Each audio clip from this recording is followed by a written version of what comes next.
Hello बच्चों, कैसे हैं आप सभी लोग। बच्चों आज की क्लास में हम लोग डिफरेंशियबिलिटी अगला टॉपिक स्टार्ट करेंगे। कॉन्टिन्यूटी एंड डिफरेंशियबिलिटी चैप्टर में हमने कॉन्टिन्यूटी कवर अप कर लिया है। उसके ऊपर हमने बहुत सारे लाइव सेशंस में न्यूमेरिकल्स भी सॉल्व किए हैं और अब अगले टॉपिक की बारी है, यानी डिफरेंशियबिलिटी। तो चलिए स्टार्ट करते हैं, देखते हैं इस टॉपिक में क्या है, ये कंसेप्ट क्या है। अगर हमें किसी फंक्शन का डिफरेंशियबिलिटी फाइंड करना है, differentiability of f x at x equal to m, यानी किसी फंक्शन एफ एक्स का डिफरेंशियबिलिटी हमें एक्स इक्वल टू एम पर चेक करना है या फाइंड करना है, तो कैसे किया जाता है। देखिए पहला स्टेप क्या है। सबसे पहले आप फाइंड करिए left hand derivative. Find left hand derivative at the point x equal to m. इसे हम मैथमेटिकली ऐसे सिंबलाइज करते हैं and it is given by this formula. ठीक है, फॉर्मूला ध्यान से देखिए। Limit x approaches m, left side से है तो m के एक्सपोनेंट में पावर में माइनस दिख रहा होगा आपको, fx minus fm upon x minus m। ये f ऑफ m क्या है, तो x इक्वल टू m पे फंक्शन fx का वैल्यू है। और लेफ्ट हैंड डेरिवेटिव को हम शॉर्ट फॉर्म में, इस पूरे को लेफ्ट हैंड डेरिवेटिव को हम शॉर्ट फॉर्म में LHD भी लिखते हैं। बात समझ आ रही है आप लोगों को। Similarly left hand derivative find करने के बाद इस फॉर्मूले के यूज से हम उसके बाद राइट हैंड डेरिवेटिव फाइंड करेंगे at the same point x equal to m। So right hand derivative के लिए मैथमेटिकली ये नोटेशन यूज होता है। फॉर्मूला आप देखिए ध्यान से, लिमिट में क्या मॉडिफिकेशन हो गया है ध्यान से, बिकॉज राइट हैंड साइड से आएगा ये। ठीक है, और बाकी fx minus fm upon x minus m बिल्कुल सेम तरीके से यहाँ पर भी है। और यहाँ पर जैसे मैंने बताया लेफ्ट हैंड डेरिवेटिव को हम LHD लिखते हैं, ऐसे ही राइट हैंड डेरिवेटिव को अगर आप चाहें तो RHD लिख सकते हैं। बात समझ आ रही है। तो बच्चों पहली बात आपको लेफ्ट हैंड डेरिवेटिव निकालना है, दूसरी बात आपको राइट हैंड डेरिवेटिव निकालना है। अब इसके बाद अगर left hand derivative and right hand derivative at the point x equal to m, अगर ये दोनों डिफाइंड हो, ध्यान से सुनना, अगर ये दोनों डिफाइंड हो और सेम हो तो हम बोलते हैं कि function fx is differentiable at the point x equal to m। मैंने एक बात कही कि left hand derivative and right hand derivative both are defined, दोनों डिफाइंड होने चाहिए, और उसके बाद बोला कि तब सेम होने चाहिए। ऐसा ना हो कि लेफ्ट हैंड डेरिवेटिव आपका अनडिफाइंड आ जाए या राइट हैंड डेरिवेटिव अनडिफाइंड आ जाए। सपोज लेफ्ट हैंड डेरिवेटिव आपका अनडिफाइंड आ गया, राइट हैंड डेरिवेटिव भी अनडिफाइंड आ गया, तो आप उन दोनों को इक्वेट नहीं कर सकते बच्चों। पहली बात क्या बोली है मैंने कि बोथ मस्ट बी डिफाइंड और फिर सेम, तब हम बोलते हैं कि फंक्शन उस पॉइंट पे डिफरेंशिएबल है। और अगर ऐसा नहीं होगा तो क्या होगा, मतलब कैसा होगा कि मान लो लेफ्ट हैंड डेरिवेटिव डिफाइंड नहीं है या राइट हैंड डेरिवेटिव डिफाइंड नहीं है, या अगर दोनों डिफाइंड है लेकिन सेम नहीं है, ठीक है ना, तो otherwise fx is said to be non differentiable at x equal to m। ठीक है, यानी फंक्शन का left hand and right hand दोनों डेरिवेटिव अगर डिफाइंड है और वो सेम है तो फंक्शन डिफरेंशिएबल बोला जाता है उस पॉइंट पे।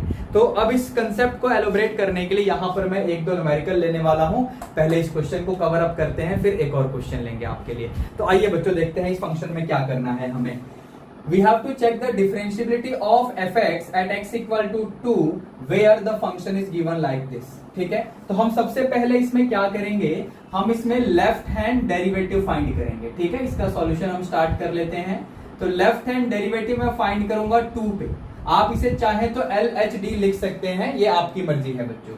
तो मैंने लेफ्ट हैंड डेरिवेटिव लिखा, तो ये रहा हमारा फॉर्मूला x अप्रोचेज। अब देखो पॉइंट है x इक्वल टू 2, इसे कंपेयर करेंगे x इक्वल टू m से, जो यहां बताया था मैंने, तो m की जगह 2 आ गया, ध्यान से। ठीक है, तो 2 माइनस यहां से ये फॉर्मूला चेक करिए। ठीक है, fx minus f of m लिखा है फॉर्मूले में, वहां देखिए आप लोग, ये रहा। ठीक है, तो यहां पर m की जगह 2 हो गया, तो f2 अपॉन x माइनस 2। ठीक है बच्चों, ये फॉर्मूला समझ आया आप लोगों को मैंने कैसे वैल्यू पुट की है। अब यहां पर साइड में फेयर वर्क आप समझ सकते हो इसे, यहां पर आप साइड में f2 निकाल लो। f2 मतलब जब x की वैल्यू 2 है तो फंक्शन क्या है, x की वैल्यू 2 है तो फंक्शन यहां से आ रहा है 2x माइनस 3, यानी 2 इंटू 2 माइनस 3, आप सॉल्व कर लो, ये 1 आएगा। 2 इंटू 2 माइनस 3 यानी 1 आएगा। ठीक है बच्चों, इतनी बातें क्लियर हो गई आप लोगों को। अब इसके बाद बच्चों हम अगले स्टेप में क्या करेंगे, ध्यान से देखना। आगे बढ़ते हुए हम लोग जब यहाँ लिमिट लिखेंगे x अप्रोचेस 2 और ये लेफ्ट साइड से है, तो fx की वैल्यू क्या आएगी, क्योंकि हमने बोला x अप्रोचेस 2 और ये लेफ्ट साइड से है, तो जब x की वैल्यू 2 से छोटी है तो फंक्शन क्या है, जब x की वैल्यू 2 से छोटी है तो फंक्शन क्या है, तो x माइनस 1। तो यहाँ fx की जगह x माइनस 1 डाल दो। f2 आपने अभी फाइंड किया है यानी 1 हो जाएगा यहाँ पर, डिनोमिनेटर में x minus 2 as it is. ठीक है बच्चों, अब एक बार आप लोग ध्यान से देखिए, तो ये बना limit x approaches 2 minus, numerator में x माइनस 2, डिनोमिनेटर में भी x माइनस 2, ये तो कैंसिल हो जाएगा। और जब ये कैंसिल हो जाएगा तो यहाँ पर कांस्टेंट 1 बचेगा, तो देयरफॉर LHD की जो वैल्यू आएगी वो 1 आएगी। क्या आपको ये बात समझ आई बच्चों? ठीक है, क्योंकि यहाँ जब कांस्टेंट 1 बचेगा तो उसमें x की लिमिट आप 2 डालकर क्या कर लेंगे, वो तो सेम ही रहेगा। तो इस तरीके से लेफ्ट हैंड डेरिवेटिव की वैल्यू 1 आए, जो कि एक डेफिनेट, एक डिफाइंड नंबर है। यानी मुझे अब RHD भी निकालना पड़ेगा, तो चलते हैं RHD भी निकाल लेते हैं, right hand derivative at the same point x equal to 2। तो फॉर्मूला हम लिखते हैं यहाँ पर, आप यहाँ पर चेक करिए, ये वाला फॉर्मूला आएगा। ठीक है, तो fx minus f2 upon x minus 2। अगर आप लोग एक बात ध्यान से नोटिस करें तो ये जो एक्सप्रेशन है fx minus f2 upon x minus 2 वही यहां पर है, सिर्फ चेंज कहां हुआ, तो लिमिट, क्योंकि लेफ्ट साइड से या राइट साइड से है तो नेगेटिव या पॉजिटिव का जो चेंज किया हमने यहाँ पे एक्सपोनेंट में। ठीक है बच्चों, अब यहां पर वैल्यू जरा रिप्लेस कर दो आप लोग, मतलब किसकी वैल्यू, तो जब आप x अप्रोचेस 2 प्लस कहेंगे तो x ग्रेटर देन 2 बोला जाएगा। जब x की वैल्यू 2 से बड़ी है तो फंक्शन यहां से आएगा, देखो ध्यान से, तो यानी fx की वैल्यू आपको क्या लिखनी है, तो 2x माइनस 3 लिखनी है बच्चों। माइनस f2 आपने अभी निकाला है, तो यहां पर इसको ऐसे रख दो, डिनोमिनेटर में x minus 2। Is that clear to everyone? इतनी बातें आप सभी को समझ में आ गई हैं बच्चों? अब अगर इतनी बात आपको समझ में आ गई है तो अगली चीज ध्यान से देखना, बहुत ही सिंपल है बच्चों। न्यूमरेटर में 2x माइनस 3 माइनस 1 क्या बना, जरा बताओ मुझे। 2x माइनस 3 माइनस 1, यहां देखिए 2x माइनस 4 बनेगा, और फिर 2 कॉमन लेंगे तो x माइनस 2 बनेगा, और फिर डिनोमिनेटर में x माइनस 2 पहले से है, x माइनस 2 कैंसल आउट हो जाएगा, यहाँ पर 2 बचेगा, वो कांस्टेंट है। तो इस तरीके से आपका राइट हैंड डेरिवेटिव क्या आ गया, आप देख लो, तो राइट हैंड डेरिवेटिव बच्चों 2 आ गया। अब ध्यान से देखिए बच्चों, लेफ्ट हैंड डेरिवेटिव भी डिफाइंड है, एक सिंपल सा नंबर आ गया, राइट हैंड डेरिवेटिव भी डिफाइंड है, एक सिंपल सा नंबर आ गया, लेकिन ये दोनों नंबर डिफरेंट हैं, सेम नहीं है। तो इसके बाद हम लोग अब क्या कंक्लूड करेंगे बच्चों, तो ध्यान से देखिए, हमें पता है कि लेफ्ट हैंड डेरिवेटिव, ठीक है, and right hand derivative x equal to 2 पे ये दोनों अनइक्वल हैं, ये और ये दोनों सेम नहीं है। So therefore we will conclude कि fx इज नॉट डिफरेंशिएबल या non differentiable, fx is non differentiable at x equals to 2।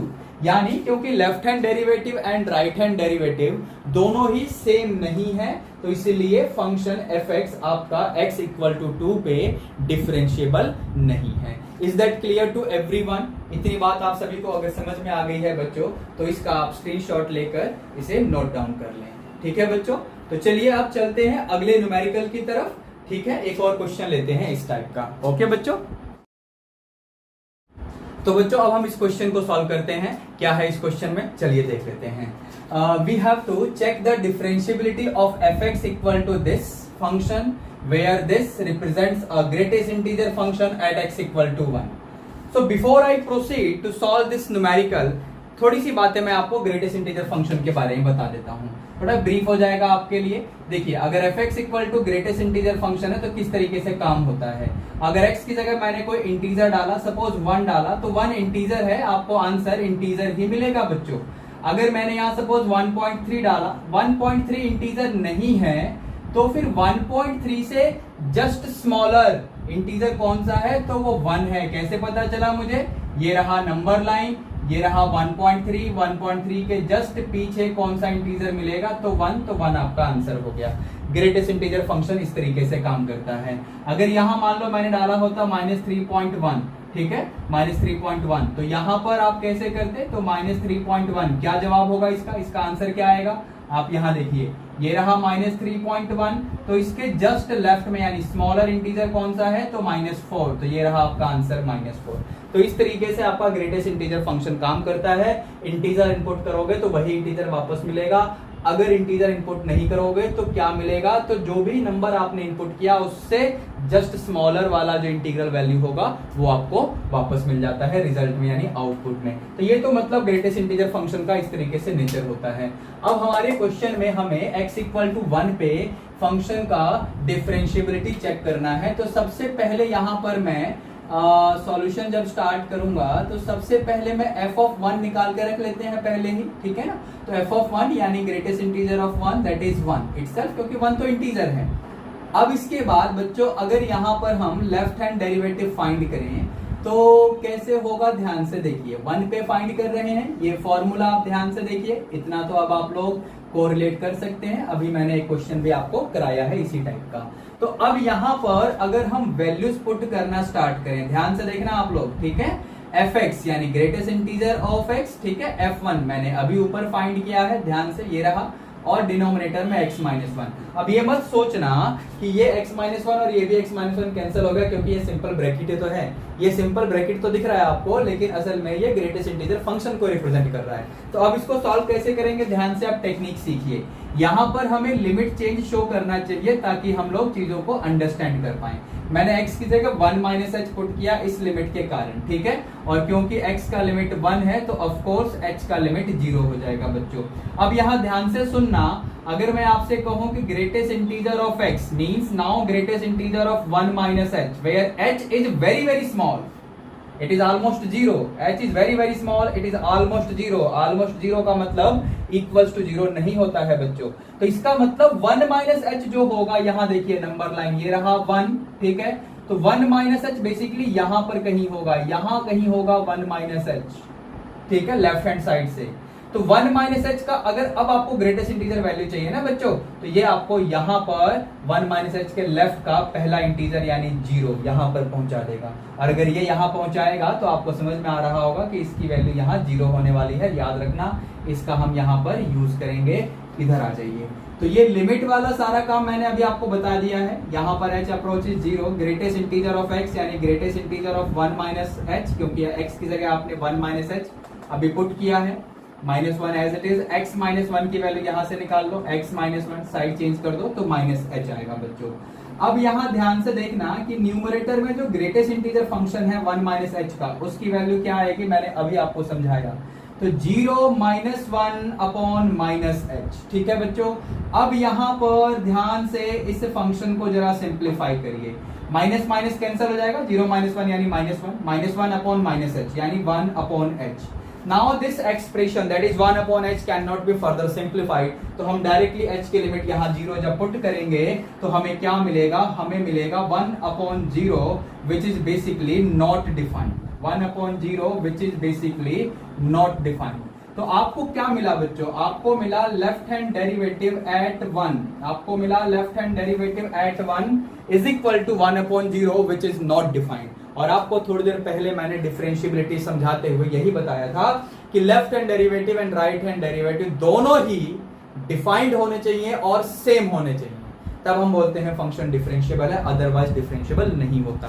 तो यहां पर आप लोग समझ गए होंगे, क्योंकि लेफ्ट हैंड डेरिवेटिव 1 upon 0 यानी नॉट डिफाइंड है, तो यहां पर हम ये कंक्लूड करेंगे कि ये जो फंक्शन है यानी ग्रेटेस्ट इंटीजर फंक्शन जो है आपका, वो x इक्वल टू 1 पे क्या है, तो नॉन डिफरेंशिएबल है।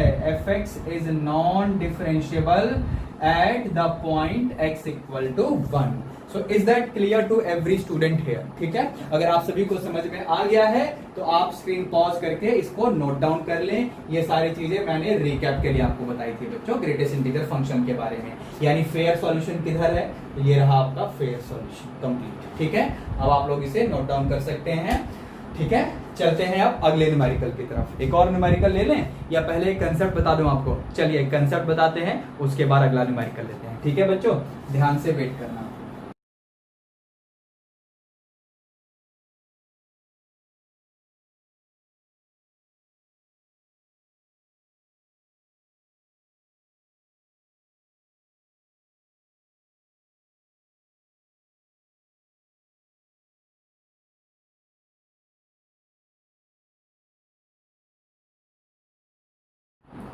तो बच्चों अब अगली चीज क्या है इस टॉपिक में, देखिए we have to now learn the relation between continuity and differentiability, यानी कॉन्टिन्यूटी और डिफरेंशियबिलिटी में क्या रिलेशन है, अब हम ये सीखेंगे।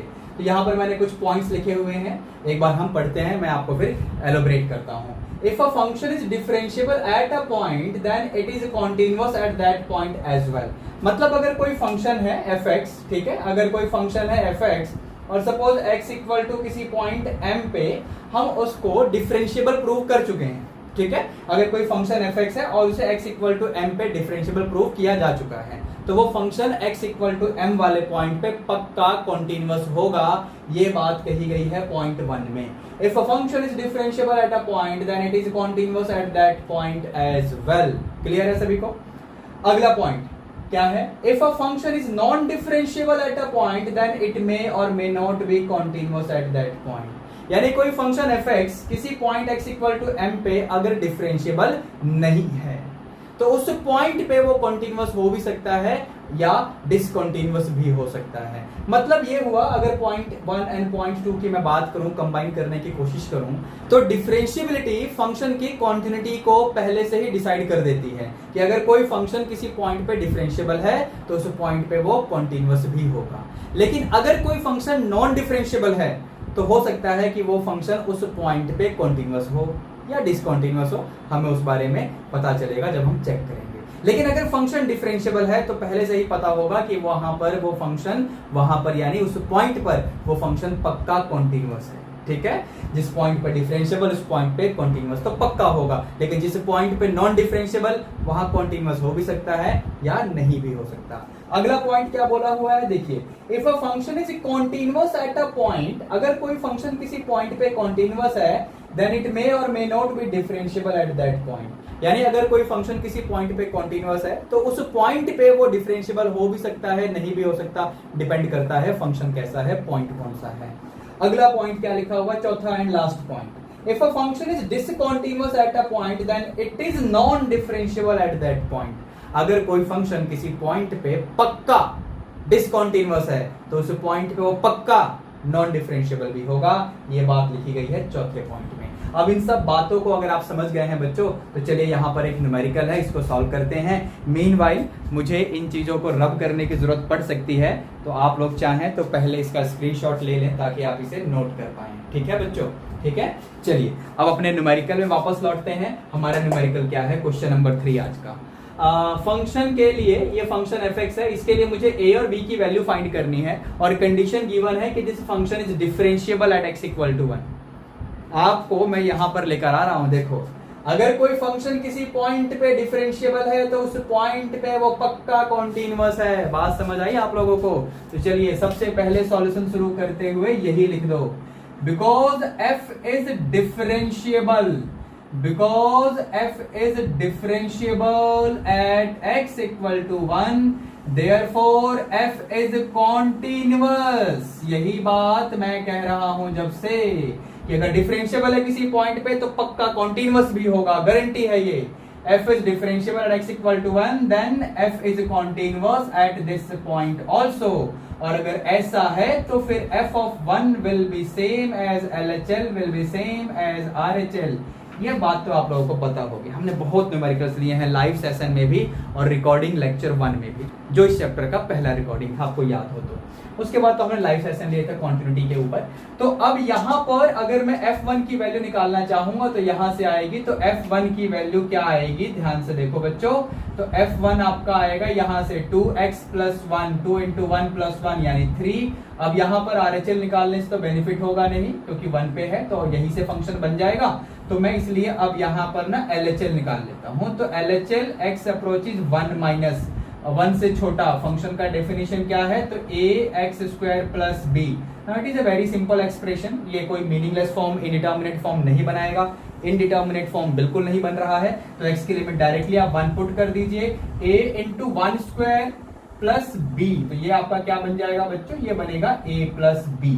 इक्वेशन फर्स्ट में इन वैल्यूज को पुट कर दो, a + b, LHL की वैल्यू और f of 1 की वैल्यू। तो आपको एक इक्वेशन मिल जाएगा a + b = 3।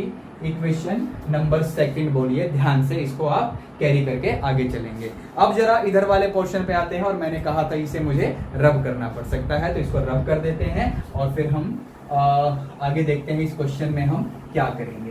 तो बच्चों जैसे कि हमें इस फंक्शन में बोला ही हुआ है कि ये डिफरेंशिएबल है, तो डिफरेंशिएबल है तो इसका मतलब इसने हमें ये बात भी बताई है कि LHD इक्वल टू RHD होना चाहिए, क्योंकि डिफरेंशिएबल फंक्शन की तो यही कंडीशन होती है कि LHD इक्वल टू RHD होता है।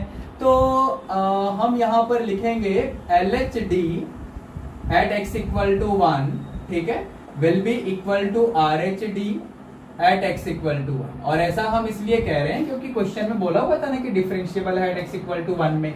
तो अब यहां से LHD कैसे निकलेगा 1 पे, तो limit x approaches 1 minus fx minus f1 upon x minus 1। और RHD कैसे निकलेगा बच्चों, तो ये लिमिट में ऐसे फंक्शन तो ये सेम ही रहता है, fx minus f1 upon x minus 1, यानी लिमिट का ये जो एक्सप्रेशन है वो तो सेम ही आता है। अब यहां से आप ध्यान से देखो कि fx क्या आएगा, f1 तो हमने कहीं निकाला हुआ है, f1 तो ये रहा, तो f1 को यहाँ 3 डाल दो, डिनोमिनेटर सेम रहेगा। fx की वैल्यू क्या होगी जब x अप्रोच करेगा 1 माइनस, यानी x लेस देन 1 की बात हो रही है, लेफ्ट हैंड डेरिवेटिव के लिए लेफ्ट हैंड साइड से आएगा। तो fx की वैल्यू क्या होगी जब x की वैल्यू 1 से छोटी होगी, तो यहां से आप देखिए तो ये क्या है बच्चों, तो ये है ax square plus b। Is that clear to all? अच्छा, अब जरा RHD में आ जाओ, तो RHD में आप आएंगे तो यहाँ पर f1 अगेन आपका 3 है, डिनोमिनेटर में x माइनस 1, और fx जब x की वैल्यू 1 प्लस यानी राइट हैंड से आएगी तो x ग्रेटर देन 1 होगा, तो फंक्शन यहां से आ रहा है यानी 2x plus 1। Is that clear to all? और ये -3, ठीक है। अब यहाँ पर हमें कैलकुलेशंस करनी है, ध्यान से देखना आप लोग हम किस तरीके से काम करेंगे। क्या इस इक्वेशन को आप यूज कर सकते हैं, जरा सोचिए और मुझे बताइए, कुछ सेकंड का टाइम दूं आपको, ठीक है। Just think about it that how can we use this particular equation here. क्या हम इस कंडीशन को यूज कर सकते हैं? समझे आप लोग या नहीं समझे, बताऊं? देखिए ध्यान से यहाँ पर अगर मैं कहूं कि b minus 3 is equal to minus a है, समझे या नहीं समझे, ठीक है। इक्वेशन सेकंड आप चाहो तो इसे मॉडिफाई करके आप बोल दो, ठीक है। अब यहां से इक्वेशन सेकंड से आप लेफ्ट हैंड वाले डेरिवेटिव में ध्यान से देखना, मैं क्या करूंगा, ax स्क्वायर, ठीक है, और ये b माइनस 3 को देखो ध्यान से, b माइनस 3 आपने अभी बताया है क्या है, तो माइनस a, तो रख दो यहाँ पर माइनस a, डिनोमिनेटर में x माइनस 1 पहले से ही है। अब जरा RHD में आ जाओ बच्चों, तो RHD में यहाँ पर न्यूमरेटर में ध्यान से देखना, 1 माइनस 3 क्या बनेगा, -2, ऊपर 2 पहले से है, 2x minus 2 common, x minus 1 upon x minus 1, ये तो कैंसिल होगा x माइनस 1, यहाँ पर कांस्टेंट 2 बचेगा, तो फिर आपको यहाँ पर लिमिट की वैल्यू 2 ही मिलेगी। इधर क्या हो रहा है लेफ्ट हैंड साइड में, जरा देखिए LHS में क्या हो रहा है, तो LHS में आपका लेफ्ट हैंड डेरिवेटिव निकल रहा है, ऊपर से a कॉमन आएगा, x स्क्वायर माइनस 1 बचेगा, जिसको आप लोग फैक्टराइज करेंगे बच्चों तो आपको ऐसे मिलेगा। इतना समझ आया सभी को? कुछ ज्यादा फास्ट तो नहीं चल गया, कुछ स्टेप्स तो नहीं काट दिए मैंने, आसान सा है ना। a कॉमन आएगा, x स्क्वायर माइनस 1 बचेगा, x स्क्वायर माइनस 1 में a plus b, a minus b का फॉर्मूला लगा दिया हमने। अब डिनोमिनेटर में ध्यान से देखो और न्यूमरेटर में देखो, एक फैक्टर कटेगा तो आपको क्या मिलेगा बच्चों, आपको मिलेगा limit x approaches 1 minus a into x plus 1, ठीक है। अब यहां पर अगर आप वेरिएबल x की जगह पुट करेंगे लिमिट 1, तो a 1 प्लस 1 इक्वल टू 2, यहां से a की वैल्यू 1 आ गई, तो फिर b क्या आएगा, a की वैल्यू 1 आ गई, तो यहां पर आ जाओ, a की वैल्यू 1 तो b आपका 2 आएगा, और इस तरीके से a और b की वैल्यूज आपको मिल चुकी हैं। ये रहा आपका आंसर बच्चों, समझ आया आप लोगों को?